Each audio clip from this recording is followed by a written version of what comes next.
guys, thank you for coming again. So I'm Anwar. I interned at Mars Chocolate over summer, one of the best companies that comes on campus. So if you have any questions about Mars, please feel free to reach out to me. But today I have a brilliant task of being able to moderate this absolutely wonderful bunch. So before we get into it, just a couple of notes. This panel is going to be more focused on everything leading up to the job offer, not so much focused on the internship itself because we're clearly not there yet. And a note to our panelists, if you do agree with a point, keep that to yourself. Let's not piggyback on or repeat too many things unless it's absolutely significant. So to start off with, let's just go through and do some introductions. Hi, I'm Jim Burns, and yes, this chest hair is real. I worked this summer at Unilever. And do you guys know what Unilever is? Do you know what brands they have? What are three brands? Ben and Jerry's. Axe. What was the? Ben and Jerry's. Ben and Jerry's, yeah. So those are three disparate brands. So Unilever has a pretty cool and diverse product portfolio. Yeah, so I worked there this summer on a project dealing with Axe hair, actually. And had a great summer, but again, we won't talk about the internship itself. Welcome, everyone. My name is Martin Terwilliger. This chest hair is also real, although I don't have as much.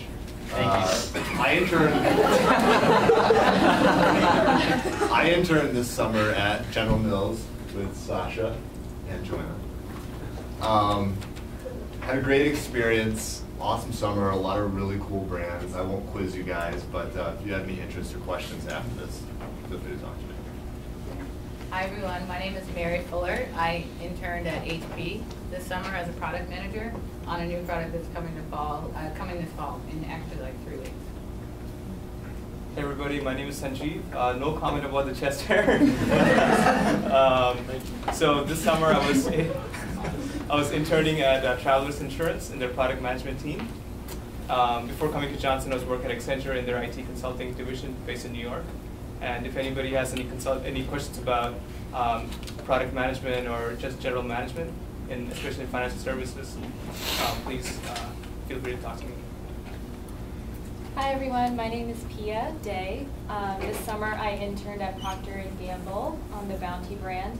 I actually went to brand camp and accepted the offer through brand camp prior to coming to business school. Prior to school, I was working also at Victoria's Secret at Tammy in the operations division, and before that I was with L'Oreal. So I have a beauty retail background, but now I have a marketing background in consumer products. So any questions, feel free to ask. And again, I'm David Brown, if you forgot that quickly. I'm taking over for Kanan. He was not able to make it. So again, I interned at Miller Coors, which is a joint venture of SAB Miller, of the Miller Lite fame, and Coors, of Coors Light. So I was in Chicago. I was working on a beer called Pilsner Quell, which is an import from the Czech Republic. So any questions about beer related to professional, not, say social type of questions, feel free to ask me. And I know a little bit about how Kanan got his offer, so if you want to ask here about Eli Lilly, I can probably lead you in the right direction. Hi everyone, sorry for being a little late. My name is Nina Mahesh. I interned at Paramount Pictures this summer in the home entertainment division. I worked mostly on Nickelodeon CBS, so if anyone has any questions about entertainment, media, let me know. All right, great. So now that we're done with the introductions, I want to start with how and why. So I want to get your perspective on how you decided marketing, why, and what are the resources that you kind of used during your time at Johnson to arrive at just why marketing. Anyone can just step in. So why marketing? For me, it was probably more of the creative side of it, although in brand management, marketing management, that wouldn't get as much of that right up front. So that was why marketing, and then the how. How did did Johnson or the different resources equip you to make that decision? Yeah, so I think honestly, the decision was pretty much made when I got here, but the resources that I used the most were probably the second years, because they'll give you a very candid, answer with a lot of honesty behind that. So feel free to ask any of the dumb questions or not dumb questions, and they'll tell you and hopefully steer you in the right direction of whether or not you really want to do marketing or is it something else. So I would say the second years was the best resource for me. I'll take that. So for me, as I said, I worked in operations prior to coming to school, and I kind of wanted to move away from that back-end supply chain executional piece and be more a part of like the strategy and decision-making up front, which is partially the main reason why I wanted to go into marketing. And then coming here, I started a little bit beforehand and like looking at CPG companies and the whole brand management function, because I think that's where you can get the best fundamentals for marketing, regardless of what industry you want to go into or what company you want to end up at. So I went through the brand camp process, and it was a great experience for me, and I definitely feel that I developed a lot of the marketing fundamentals over the summer and throughout the semester. So Pia touched a little bit about CPG marketing as an industry. Maybe Sanjeev and Nina could talk a little bit about insurance and entertainment in terms of the industry-specific nuances of doing marketing and why you picked that industry. Sure, I can go first. Actually, I wasn't part of the marketing immersion. I actually did MFI, and to be honest, when I was in your shoes a year ago, I didn't know much about insurance or travelers. I learned it from talking to a second year who interned last summer, and then he ended up going into consulting at the end. So that's how I learned about insurance and travelers. I think in terms of the skill sets itself, I was in product management, so it's something that you don't learn about insurance product management in school, and they don't expect you to know insurance when you first apply and you go through the interview process. But they do look for people who are interested in in getting into a career in insurance and having the right skill set. So I come from an engineering background, so they were definitely interested in people who had a strong analytical background and somebody who wanted to grow their career in insurance. So I'm coming from, this was in Hartford, Connecticut, and I also had had a preference to be in Connecticut because I went to school there in Stanford. So it's, a lot of different things came together. But there's no there's no magical equation or thing to get into insurance. They basically look for, do you have the right skill set? Are you interested in the industry? Are you interested in being a strong general manager? Which is ultimately what it is. Like, you're managing the profit and loss responsibility for a particular product or a market. So they're looking for strong leaders and things like that. So. And I came into Johnson with a background in marketing, but for a small business, and a background in a little bit of movie production. So I knew coming in that I really wanted to go into technology. In terms of the way you prepare for it, it's really all off campus entirely. So you use the alumni databases quite a bit. It's really about networking, going on, we'll do some treks. I'm actually in the Entertainment Media Club, so you can join that and talking to as many different people as you possibly can. There's a few second years that have done it, and this is even for high tech. I'd say the same thing. If you do something in tech marketing, you really just need to network as much as possible. You should start now, even though you really won't apply till next, probably February or even April, some things. I actually didn't get my internship till slope day. I got it slope day, so it was a good day. But so you have to also be really optimistic, because everyone around you will get an internship and you'll feel like you're failing. But it's just a later thing. A lot of people at Paramount, got even later than I did, and in that industry. So that's the most important thing. You can get into it from different backgrounds. It helps if you have, they love CPG actually, so if you have any of that kind of background, they love anything to do with entertainment. And it's really personality too. Just, they like more bubbly, cheerful.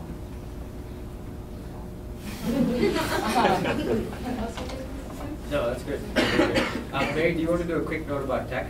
Sure. So for me, I wasn't really sure sure what I wanted to do when I first came to Johnson. I knew that I was interested in entrepreneurship. Before I came to Johnson, I'd worked for really high-growth startups, and I'd worked in managerial positions and had international experience, so I knew my long-term goals, and I knew that I wanted to start my own business. So I knew I needed to fill that gap in between. And so in terms of figuring out the functional role that I wanted to use to do that, I didn't know that until I actually got to Johnson. Well, actually some of the things I did over the summer, but I took advantage of things like I attended the P&G brand camp to learn as much about CPG marketing as possible. I engaged in the activities that the MA board put on last year, like Battle of the Brands. I went to the store checks.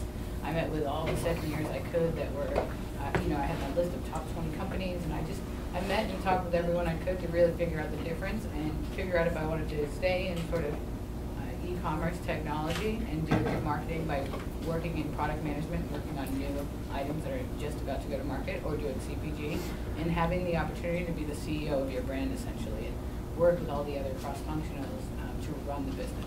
So after doing all those, I figured out tech was the way for me, so that's how I decided to go to HP. So now we realize that all of the first years are in the call right now, and it's obviously a very busy time. So I'd love to get a sense for how you prioritized job recruiting when you first started, and answer it from a standpoint of time commitment, how you generally prioritized it, and if you've ever been asked about your grades. I'll start with that. So I decided that I was going to go to National Black to recruit. There are a lot more companies that go to the diversity conferences, and I really wanted to get into sports marketing, and I thought that beer would be a great way to do that. So the only way that I was able to connect with a lot of the companies that I was interested in would be at the diversity conferences.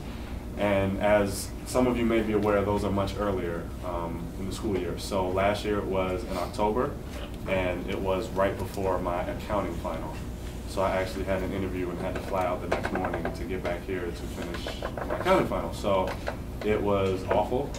This year it's earlier, so it won't conflict with the finals. But so my process was kind of sped up a lot in terms of preparation for my interviews, getting my PARs together, working on my pitch, mock interviews, all that kind of stuff was kind of in the first 4 weeks of school, which is challenging. But one thing that we're working on with the career work groups are for people who do plan on going to the conferences. We'll kind of had a accelerated program for you guys so that you can be ready. So I did not get asked my grades at all in terms of Johnson. One company asked me my undergraduate grades and my SAT scores, which was weird. But of all the companies I applied for, not one asked me about my grades at Johnson. I didn't have any grades when I was interviewing, so that's probably part of it, but I think most of us can attest that they didn't really ask my grades. So in terms of time commitment, the first month of school sucked for me, and yeah, it was rough. So I mean, if you do want to go that route, just be prepared that it's going to take a lot of extra time in addition to your classes, but I accepted my offer in October, so in the second half of the first year, when you get into the immersions, I was able to dedicate all my time to the extracurriculars that I joined in the immersion. So, it's just a give or take when you want to focus all your time on recruiting. So. Anything else? Anyone who did on-campus recruiting? I didn't do on campus, but I do have a point. If I were any of you, I would schedule time into your Outlook for recruiting purposes, for like getting your resume together and everything, because otherwise you keep putting it off day to day. You're like, oh, I'll get to that tomorrow. So you really need to, depending on what you're going for, if you have to do a lot right now, scheduling a lot of hours during the week so that people don't make appointments with you or anything. And at that time, sit down and really be serious about it, because otherwise you keep putting it off and you'll get behind. So I would say the one note is that all of my recruiting was on campus, and I, just based on all of the work that went in, I would probably equate it to about having 2 additional classes in terms of the work that you have to do, both in terms of research and the preparation with your career work groups. But it's one of those things where if you do put in the time, you will have the luxury of choice later on. It'll better position you to have that offer with your top choice company. And that's something that goes well beyond Johnson. And even at the MBA level, the perspective on grades is different. People here are aware that you're also here to cement your career going forward, and it's important that you think about some of those long-term career and job things that come up as opposed to the next quiz and the next exam that might come up as well. So that would be my general advice. I have another quick point. So although companies don't really ask you about your grades, you do need a certain GPA to get into your immersions. So with some of the companies that recruit on campus that have a lot of alums in the recruiting field, they know. So if you don't do an immersion, like there are people who don't do an immersion because they have a very specialized way that they want to go. But for others, if you don't get that GPA, like somebody might ask you like, oh, well, if you want to do marketing, why didn't you do the marketing immersion? And I mean, you can maybe come up with a good answer for it, but you want to make sure that you do maintain that 2.5 so you can get into the immersion. The only thing I'd really add is just be sure not to overextend yourself and go to like all 3 or 4 conferences, especially if you make your list of your top 10 or top 20 companies and they're all going to be at one or the other.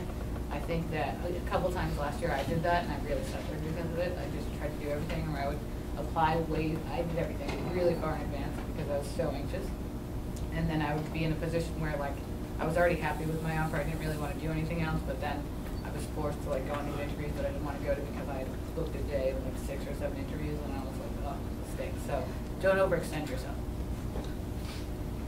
At this point, we have about 10 or so minutes left. I do want to make sure that I leave sufficient time for you guys to address any questions to the panel.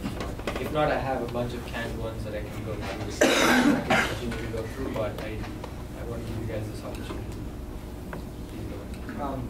So when you guys got offers for internships, there were a lot, hopefully there were a couple different companies you were choosing from, or when you were looking for companies to choose from, there was a breadth of them.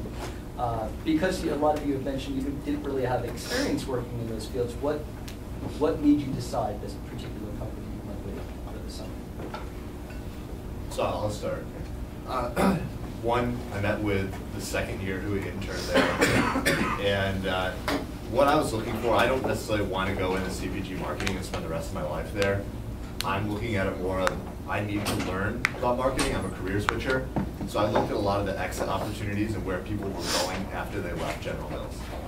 So, I mean, I had another offer and it was one or the other, and then it kind of came down to, do I like the people? One, both companies, great people, but I'm thinking about the next step. So that was really what helped me make my decision as to where the people were going once they left.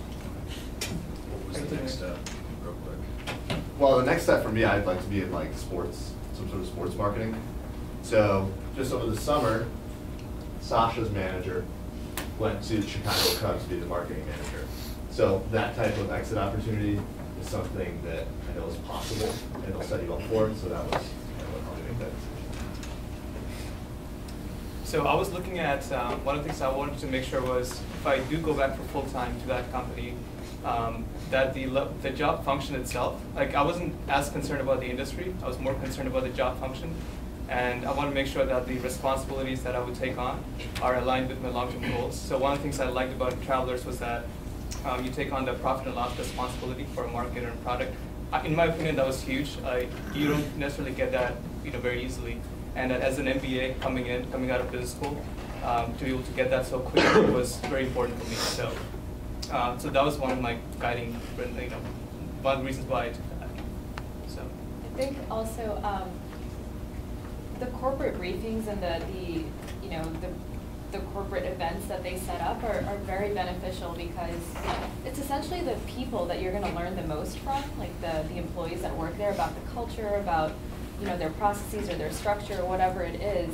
So I remember I went to an event with Colgate where it was like bowling, and just interacting with the people that work there, you get an idea of what their culture really is like or what the company is about in settings kind of like outside from like the professional realm. So take advantage of like any events or any corporate briefings that are coming out here to get the best understanding of what that company is really about.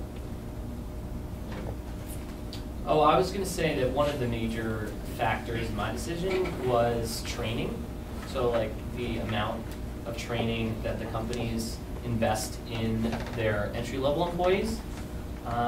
Oftentimes I know the majority of the companies that do come on campus are bigger and tend to invest a lot of money in their younger talent. But that's one trade-off between bigger companies and smaller companies that I've seen and heard, is that the bigger ones tend to invest more money in their entry-level employees, and that was important for me.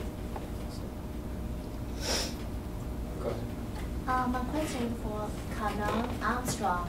So can you? He's not here, but he's not here. Dave, you I can may try. be able to answer. Can you He's like my best please friend. bullet point about the specific marketing role in the pharmaceuticals? Oh yeah, I don't know.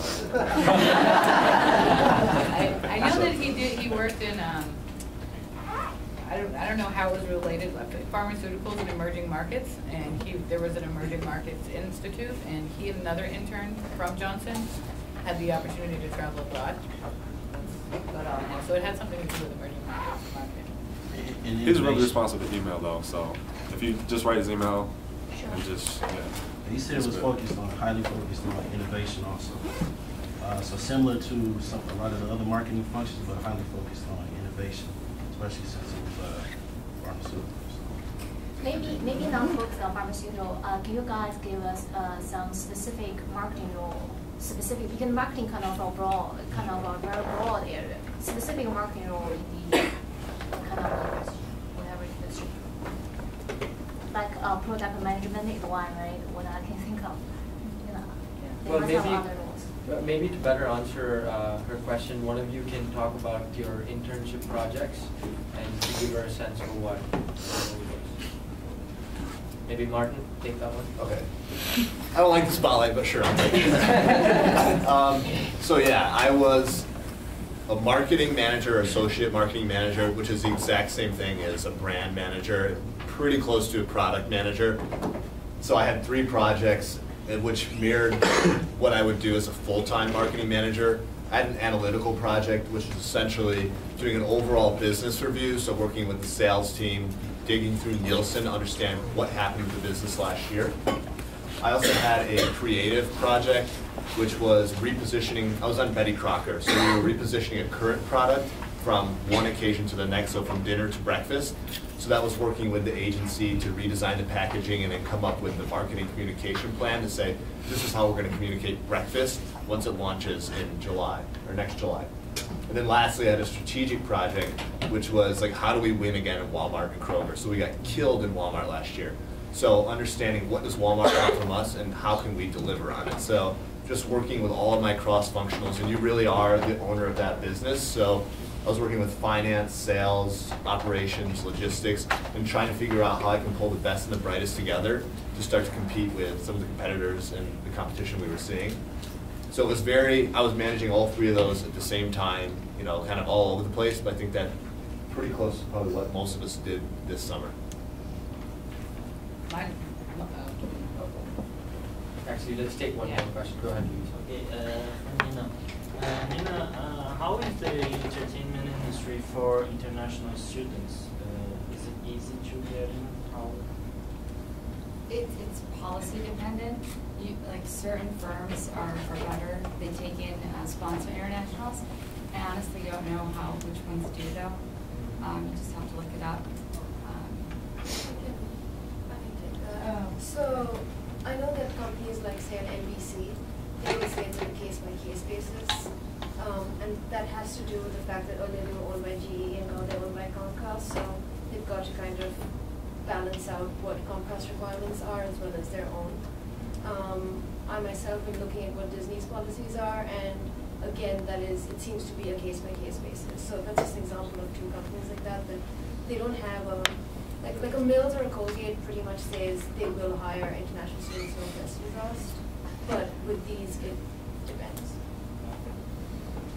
I think maybe we have time for one. There's one down there. Oh, sorry, go ahead. David and Martin, you guys both mentioned sports marketing, so if you guys can talk about that, if maybe we just came from our retail luxury career work group, which I'm getting a similar sense that it might be something that you get do CPG maybe the first couple of years out of school and then transition into it. Is that what you found after you kind of started to pursue that field? Yeah, so I think one thing that I learned that MillerCoors kind of marketed itself as a CPG and it's not.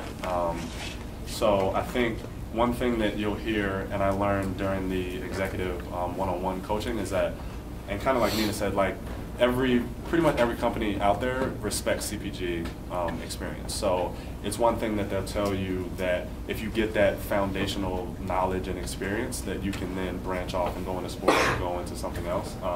So with MillerCoors, I kind of went right around that and felt that, you know, beer and sports, there's so many sponsorships and that kind of thing that I would really have the opportunity to work directly with sports. Unfortunately, the brand that I was placed on had nothing to do with that, so I had to, you know, kind of be scrappy. And I actually got exposure to the NHL alliance with, or sponsorship with Coors Light and Molson Canadian, so I was able to do a side project with them.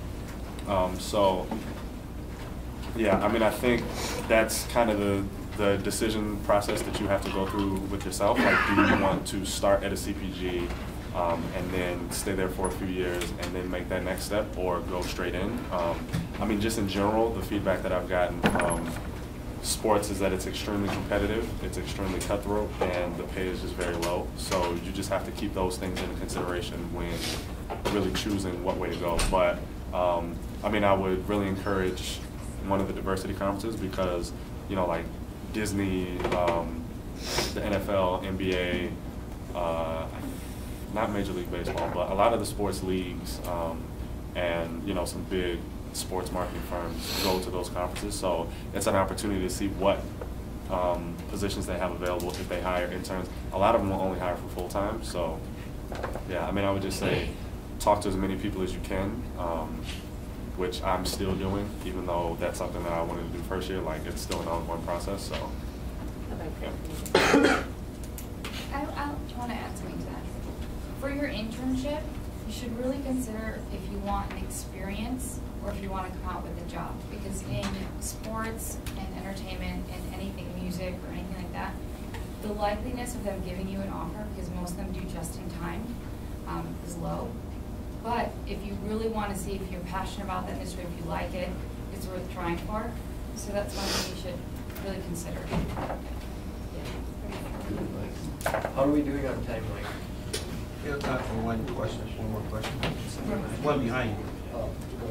Well, I was just going to ask, so we've got these corporate briefings coming up, and I was curious, one, if you guys had any advice about how to, like, what our goals should be, what we want to get out of these corporate briefings, or specifically what you got out of the corporate briefings, or what you wish you had? This is one that I almost want each one of you to hit, because I think it's important to have a diverse perspective. You want me to start? Go ahead. I would just say, keep in mind, it is literally a marathon until February. So treat this as a time to introduce yourself, not as a time to try to wow them. They will forget your name the second they step out of the door. I made that mistake my first corporate briefing. I went on CNN, I looked up something about the company, walked in there with a genius question, and they just got a blank stare, like, really? What are you asking this for? So just get to know the people, get their card, get their name, and then they'll be on campus again. But don't think it's an end-all be-all. Yeah, I can say that I think it's important to go to the briefings, because a lot of times that shows interest, that you're interested in the company. So definitely go. You know, also make sure you follow up with whoever you met. So if you get their card or the email, it's very important that you send them a thank you note the next day, or maybe a couple of days. Don't wait a week or 2 weeks to send them that. Just follow up promptly, and then just let them know that you're interested in their company. I would say that the most important corporate briefing advice that I have ever gotten was, you can't win during the corporate briefings, but you can lose. So that means you can if you give the recruiters a bad vibe, that could be a negative, but you can't win them over there. So be educated about the company, be calm, cool, collected. Don't run up to them and try to make it seem like that is the only company for you, because they might be a little bit off-put by that. So just know that you can lose, but you can't really win. Just go there to meet them. For me, it was looking at each company like a funnel, right? Like the recruiting funnel, and deciding whether I thought that I would fit with them, whether it was culture-wise or opportunity-wise, and whether I wanted to try and further that next step. Yeah, and I think that, there may be many of you that will get offers sooner than later. So educational piece, just to see if, you're ready to make that choice that I should take this offer versus should I continue recruiting. I think I had a little bit of a different approach, but my goal going into each briefing was to make one meaningful contact. So for a lot of people, like Martin said, they're going to come up and they want to ask these awesome, genius questions. Like, I just wanted to get to know people, because later on in the recruiting process, like, you want that one advocate that says, I met David, he was awesome, like, I think he'd be a great part of the team. Whereas, if you just go ask a question, they're not going to remember. So trying to have a meaningful, memorable conversation with just one person, because they're typically at least 4 to 6, sometimes even more. So just having a real conversation with somebody can go a long way later on in the process. Yeah. I just want to add one thing, and I don't want to contradict too much, but I think for certain companies, and definitely talk to your career workgroup leader about this, some of the recruiters really do notice who they talk to or who says something insightful during the briefing, and that is what triggers their interest, and they begin to watch the candidate throughout the year, and that might be something that leads them to consider someone versus someone else during an on-campus interview. So I definitely think it varies from company to company, so just make sure that, like Jim said, to be putting your best foot forward and not to lose that opportunity. I didn't go to too many of them, but I'd say when I did go, I think for obstacle, be really considerate of everyone else. Don't be the annoying person, because if your classmates know that you're annoying, they're noticing that too, and it's really big turnoff. A lot of the people that will come are really just old Johnson people, and my sister went here a few years before me, so I knew a lot of them last year, and they would be like, "Oh, that person's so annoying," just kind of clobbered in there. So just be really considerate of everyone in that circle. The last thing I will say about corporate briefings is go to them. Because the companies do know whether you attended or not. Like, I was asked immediately after my interview why I didn't go to the event put on by Unilever at the very beginning of the semester. So I had met them later on, but they knew that I wasn't there. Because they get a list. They have a list. Not because they didn't still remember. You have to sign in, so go to them. And I think you sign in early, right? So if you sign up for one, don't not attend. Yeah. Yeah, because that's really bad. Yeah, that's negative. Yeah. Since we do have social after this, if there are some questions, I guess if you guys don't mind, you can stick around to answer them, and we can continue moderating. If not, all of us will be up there. We're more than happy to answer any more questions that you might have, but if someone wants to stick around and ask any more,